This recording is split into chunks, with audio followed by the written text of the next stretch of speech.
the data from here is going to be substituted in, so it will look now like this. What we can then do, so the data's been substituted in through these variables, what we can then do is we run this query and it returns us either 0 rows or 1 row depending on if the username and the password match. So hopefully you understand that at this point.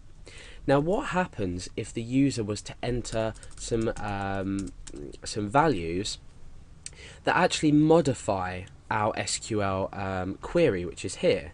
So for example, let's say the username was single quotation mark equals single quotation mark or 2 quotation marks equals quotation mark.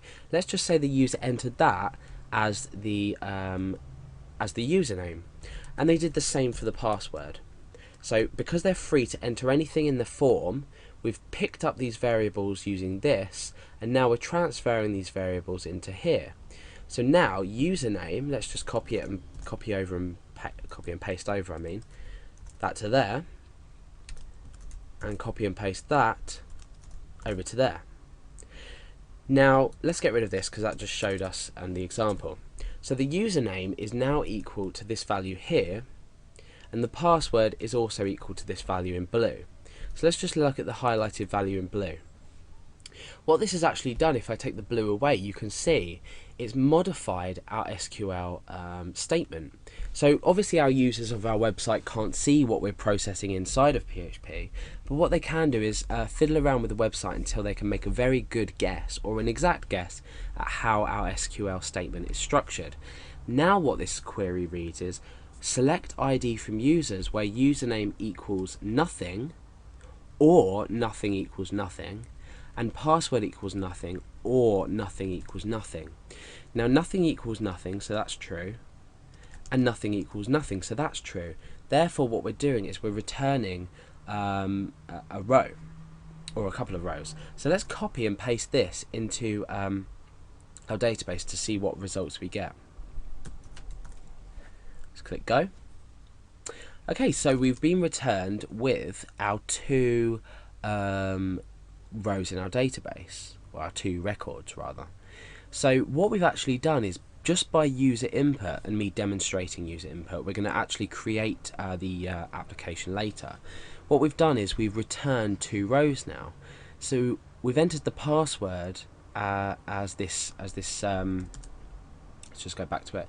We've entered the password as this here, or the username as this here, and the password as this here, and we've now automatically gained access to this whatever registration system, however we're creating it. So this isn't always the case, it depends on how it's programmed. This is why we're going to go through an example program. So that's just basically a bit about PHP or SQL injection in general, but with PHP obviously it's the same vulnerability. So now we know what SQL injection is, and we've seen an example of it. You know now that a statement can be modified, and a statement can be modified to, let's say, delete records. We're not going to go into anything too complex. This is just a representation of it, but we can do absolutely anything we want to our database, more or less. So I'm going to talk now just about the first way to protect against SQL injection. This doesn't actually prevent the user input. We're not doing anything in PHP. But if we go back to our home and we go to privileges and we edit privileges for our user, let's say root at localhost. This is what I'm using at the moment.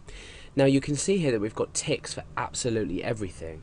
Now let's say we were creating a website and we were logging in, we were connecting to our server, and we were also connecting to our database and reading values from a database. Let's just say we were just reading values from a database. We're not creating anything, so we might want to untick that. We might not be altering anything, so we might untick that.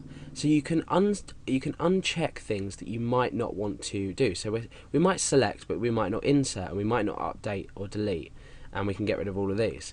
So by getting rid of all of these, we've already limited our privileges for this specific user. Therefore, if someone was to come in and try to inject or change your statement server side to, say, delete your entire database, then they might not be able to do it because you may have unselected the privileges. So at the moment, because I'm working on a local computer, my privileges are set to everything, just in case, depending on what I need to do.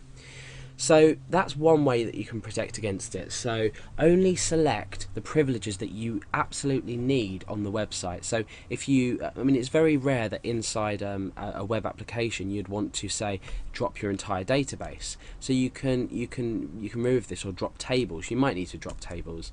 But you can untick specific ones. So that's something to think about while we carry on with our actual PHP code.